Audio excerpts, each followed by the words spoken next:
Mais um vexame que o Flamengo passa, né? Agora, na final da Copa do Brasil, né? O Flamengo, mesmo com um bicho alto, né? Mesmo a diretoria prometendo um bicho alto para os jogadores, mesmo assim os jogadores não conseguem jogar bola. Incrivelmente, sinceramente, se a diretoria, no jogo da volta, levar o Sampaoli, para mim o Sampaoli tem que cair hoje, amanhã. O Sampaoli, nem no jogo de quarta-feira tem que ir. Sinceramente. O que o Sampaoli fez hoje e o time do Flamengo tá fazendo é uma coisa pra entrar para a história, né? Mas é aquilo, depois a gente conversa mais um pouco, bora pra mais um vídeo, mais um vexame que o Flamengo deu. Ainda dá pra reverter? Dá pra reverter? Dá sim. Só que com essa atitude que o Flamengo demonstrou dentro de campo, impossível. Vambora pra mais um vídeo. Vai deixando seu like e seu comentário aí também. Vambora aí que o Flamengo tá demais, meu filho. Tá complicado. Teve duas finalizações. No primeiro tempo, o goleiro do São Paulo não sujou a roupa. O time do Flamengo não teve nenhuma finalização. Até o momento do gol, o São Paulo tinha 60% de posse. O Flamengo tinha feito 10 faltas contra 2 do São Paulo. E pior do que isso, é você ver o Flamengo sair do meio-campo para o ataque no primeiro tempo e errar praticamente todos os passes. O Bruno Henrique, que é uma válvula de escape do time do Flamengo, o que é que o Dorival preparou? Qual foi a armadilha que o Dorival preparou para ele? O Rafinha marcou perto. Sim. E ainda tinha um sobrando. Sempre tinha um sobrando. Então ele não conseguia, ele não teve espaço para jogar. E aí a válvula de escape do Flamengo não funcionou. Gabigol e Pedro, péssimos no primeiro tempo. Péssimos.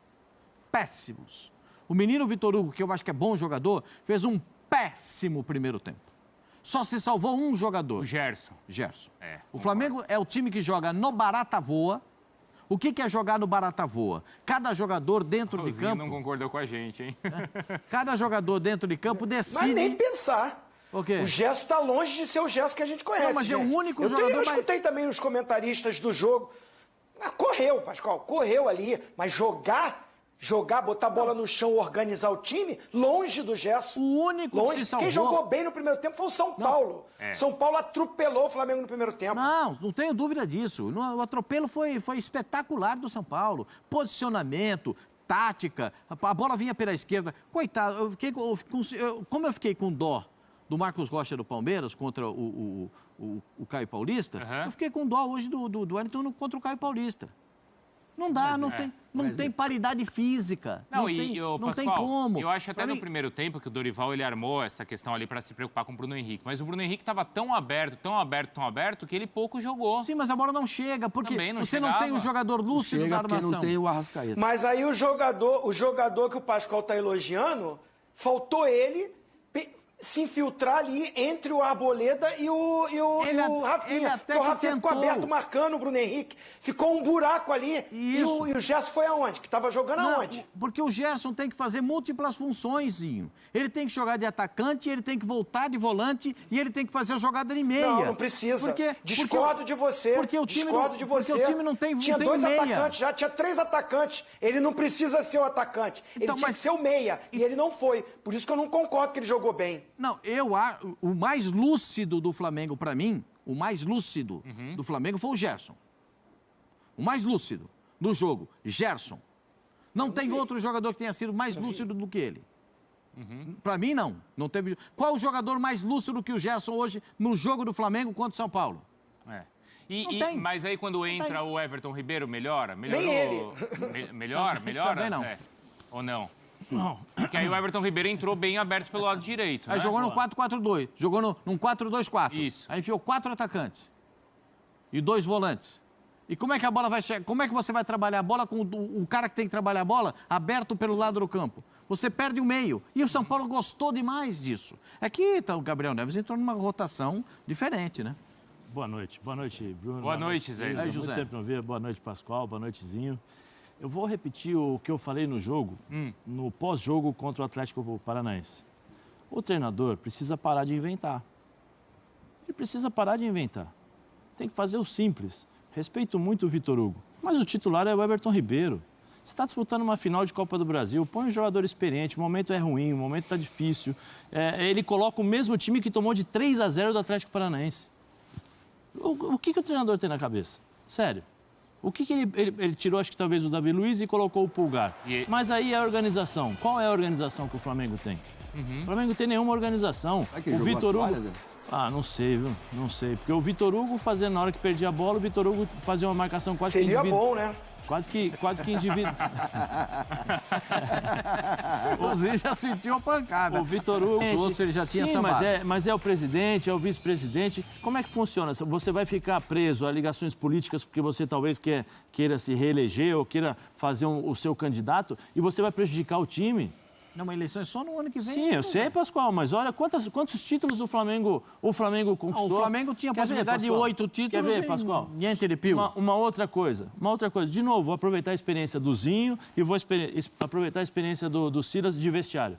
Quando um vice-presidente, não é diretor, Pascoal, é vice-presidente do Flamengo. Ele está abaixo apenas do Flamengo. Vai no meio do vestiário.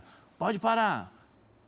Real Madrid, pode esperar, a sua hora vai chegar. Com que moral e qual o respeito que ele vai ter perante os jogadores, Pascoal? Como é que você vai cobrar de um jogador? O jogador vira para ele e faz o que fez o Gabigol quando cobrou do campo. Vai sair na porrada com ele porque não respeita mais. Aí ele tem que colocar o respeito na base da força. Porque no tete-a-tete ele já perdeu. Vocês viram a cara do Davi Luiz quando filma? O que o Davi Luiz faz? Entendeu? Sabe, então assim, é muita coisa amadora para um clube grande como o Flamengo. Também. Sabe, não dá. O Sampaoli, se eu fosse o diretor, depois de 31 jogos, o meu treinador vem a público e fala assim, olha, todas as equipes que dirigi, os jogadores se adaptaram ao meu estilo. Sim. Agora, eu tenho que adaptar ao estilo e não estou bem. Depois de 31 jogos, se eu sou o diretor, eu falo assim, vem cá, meu filho, muito obrigado, tchau, um abraço. Tem que ser profissional. Entendi Acho melhor que não você tem do nem que que ele. nem vir para São Paulo com o São Paulo. Você acha, Pascoal? Eu acho que não vai vir. Depois de uma porrada como essa, porque E alguns jogadores estão esperando que acabe o ano para ir embora. Pedro não quer mais. O Everton Cebolinha, ele já pintou a cara do Everton Cebolinha, tudo em troca do preparador físico dele, que o Flamengo queimou e mandou embora. Então, isso tudo tem um preço. Eu acho que ele também não está preocupado, não, viu? Ele tem uma multinha aí, né? Pois é, isso também é outra coisa e cansou, porque é só crítica. E não foi só ele, não. Esse argentino, o português também, que estava no Bahia, também xingaram ele de burro, ele não gostou. O Lages também, agora no Botafogo, também porque perdeu o jogo do Defensa e Justiça, depois perdeu o jogo em casa para o Flamengo. E aí também estava já querendo ir embora. Ou seja, você não pode ficar apoiado numa multa rescisória ou não há. E lá na Europa é diferente, ou lá na Argentina é diferente. Não, mas o Sampaoli, a gente tem a imagem, vamos colocar de novo, porque essa imagem é muito sintomática do que aconteceu no primeiro tempo, no momento da pausa técnica, quando o São Paulo dominava o jogo acho que posso falar com certa tranquilidade, Pascoal? Não, até os 30 do primeiro tempo? Com conforto. Com conforto. Tá? Aí tem a parada técnica, né? E olha só a diferença. O Dorival tá lá com a prancheta orientando os jogadores. E olha do outro lado do Flamengo, olá, Zinho. O Sampaoli tá indo de um lado para o outro e os jogadores conversando ali entre eles. Essa imagem, e aí, Zinho, nós estávamos juntos, eu não sei se você lembra. Na hora, me veio a final da Libertadores em Montevidéu. Quando a partida vai para a prorrogação, os jogadores do Palmeiras se reúnem ao redor do Abel e os jogadores do Flamengo estão conversando entre eles com o Renato de lado. Quer dizer, olha a situação do Sampaoli ali com todos os jogadores de costas para eles. Isso é um acontecimento que vem da semana. A reunião dos jogadores sem a comissão técnica. Isso, não teve? Os jogadores se reunindo para ter um posicionamento, uma atitude. Isso é uma sequência. O que está acontecendo aí é uma sequência de fatos. Ele sai para o vestiário no primeiro tempo, antes de terminar, dá um chute numa grade. Faltando um minuto. Dá um chute numa grade sem necessidade. O que a grade vai resolver para ele? Fala para mim, o que a grade vai resolver? Isso é destempero, é despreparo, não está preparado. Ele não é um treinador, desculpa, Vilzinho, ele não é um treinador de bom contato. O que ele fez na seleção da Argentina? Os caras deixavam ele lá e ele ia embora sozinho para o vestiário. Ganhando, perdendo, ele não ficava. Pascoal, o Flamengo virou a seleção argentina para o Sampaoli, Pascoal. O que o Davi Luiz fez, foi exatamente o que o Messi e o Mascherano fizeram lá. Pegaram a prancheta, fizeram o negócio e tal. Aí ele pergunta se era para colocar o Kun Agüero no jogo, né? Pergunta pro Messi. Muito bem ele perguntando. Ozinho, o que você achou assim, da diferença, né, da ascendência que o Dorival tem sobre o grupo em relação ao que o Sampaoli aparentemente ou visivelmente não tem sobre o time do Flamengo? para iniciar um tapa, né, de luva na diretoria do Flamengo, que demitiu o Dorival dizendo que ele não tinha comando. Ganhou a Copa do Brasil e ganhou a Libertadores, mas não tinha o domínio do vestiário, o time não rendia, o time não jogava. E essa imagem poderia mandar para casa de cada um. Ô Landim, vê aí, ó. O Marcos Braz, o Bruno Spindel, todos da diretoria. Porque era para mandar embora amanhã. Isso aí tá escrito, tá escrachado ali, ó. Cara, esse cara aí, a gente não tá mais escutando o que ele tá falando, não. A reunião, durante a semana, isso aí eu já participei, Silas também, Zé Elias também, às vezes a gente pedia pro treinador, pra comissão técnica, deixa a gente ficar um tempinho lá dentro, reta final é a semana, deixa a gente bater um papo que a gente vai um cobrar do outro, e tem gente que fica tímida de falar perto da comissão técnica, pelo menos naquela época. O mundo evoluiu, passou, mudou muita coisa, né? Hoje está muito mimimi, né? Mas naquela nossa época a gente se reunia para pancada comer ali dentro do vestiário, ali, um cobrando do outro. No bom sentido, tá? Não é agressão física, não. Mas tinha também, hein, Zico? Tinha porrada também. Não, tinha porrada também. Depois do jogo com sangue quente era pior. Depois do jogo ali, vestiário, aquela atmosfera, sangue quente. Mas eu tô dizendo assim, aquele papo de semana, né, Zé? Ô, Silas? Sim. Não, fiz a brincadeira. Comissão, diretor, deixa eu bater um papo a gente aqui. Eu não acho que é uma coisa absurda. Tá.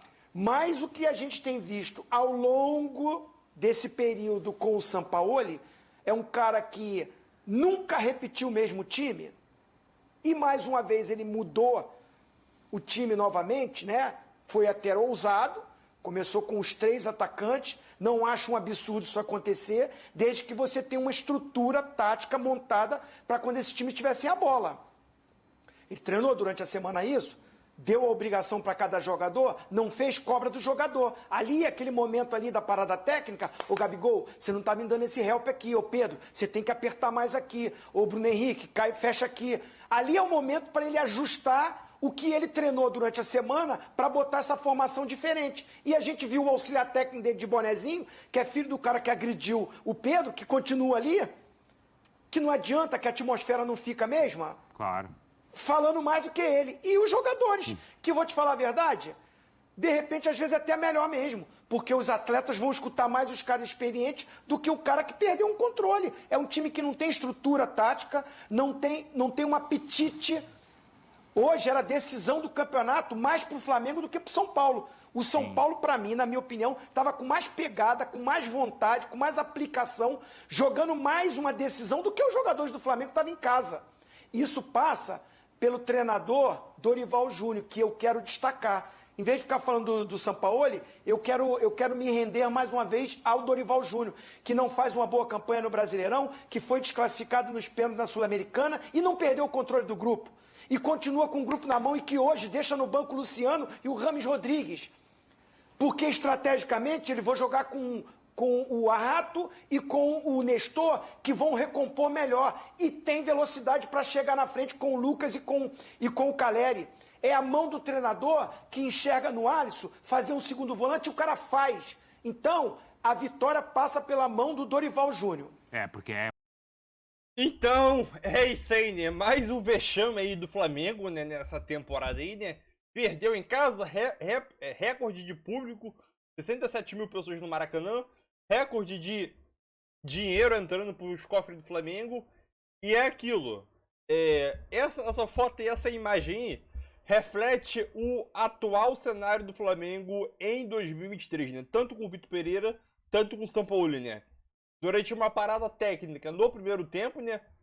Pelo lado do São Paulo, Dorival Júnior lá dando instruções aos seus jogadores. Já pelo lado do Flamengo, os próprios jogadores conversando entre si e tentando resolver o que pode fazer para poder melhorar, né? Davi Luiz também dando algumas instruções ali, porque é experiente. E o São Paulo ali mexendo na caixa ali de Gatorade, andando pra cá, andando pra lá, e todos os jogadores dando as costas para o São Paulo, né?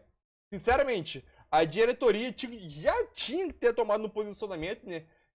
De demitir o São Paulo, né? Pra mim, era pra ter demitido na data FIFA, não aconteceu. Depois dessa porrada que o Flamengo levou agora para o São Paulo... 1x0 é porrada, foi 1x0 é porrada. Em uma final, São Paulo controlou o jogo do início ao fim. Mas no segundo tempo, só ficou se defendendo. É a estratégia do São Paulo. São Paulo teve a estratégia de se defender, até que recuou muito, mas o Flamengo não ameaçou tanto São Paulo. São Paulo defensivamente jogou muito bem defensivamente e anulou praticamente todas as chances do Flamengo tentar fazer pelo menos um gol, né? Ou conseguir um empate aí. E o Flamengo não mereceu a derrota. Foi justa, se tivesse merecimento, o São Paulo mereceu vencer, porque principalmente no primeiro tempo conseguiu criar melhores chances e conseguiu fazer o gol, né? E o gol era pra ter sido até antes. E o Flamengo consegue fazer em uma semana 2 partidas horríveis, né? E agora, o próximo jogo vai ser difícil lá. Dificilmente o Flamengo consegue reverter esse placar. Por que eu tô falando isso? Porque o Flamengo vai jogar fora de casa. Possivelmente o Arrascaeta pode voltar. Ainda é dúvida se ele vai jogar o jogo da volta ou não. Ele tem mais uma semana para poder se recuperar. E aquilo, o Arrascaeta voltando é mais um sinal de esperança que o torcedor do Flamengo pode ter com o título, né? É um sinal de esperança bem longe mesmo, o Arrascaeta voltando, né? E aquilo, óbvio que o Arrascaeta voltando, ele conseguiria dar mais criatividade ao meio de campo do Flamengo ali, que hoje não teve, né? O Everton Ribeiro entrou até no segundo tempo com mais movimentação, dando alguns passos, mas depois ficou muito aberto pelo lado direito e não deu certo. Mas é aquilo. Então o Flamengo tem que ir sem treinador. Tem treinador para São Paulo. Domingo que vem, Demir de São Paulo na segunda-feira, até hoje mesmo. De hoje para amanhã, Demir de São Paulo. Os 2 próximos jogos é contra o Goiás e contra o São Paulo agora contra o São Paulo em São Paulo. Vai sem treinador. Simples assim. Porque o Flamengo virou uma bagunça total. Não tem referência. Não tem líder dentro de campo. A diretoria tá pouco se lixando. E é isso aí, né? Esse é o atual retrato do Flamengo em 2023.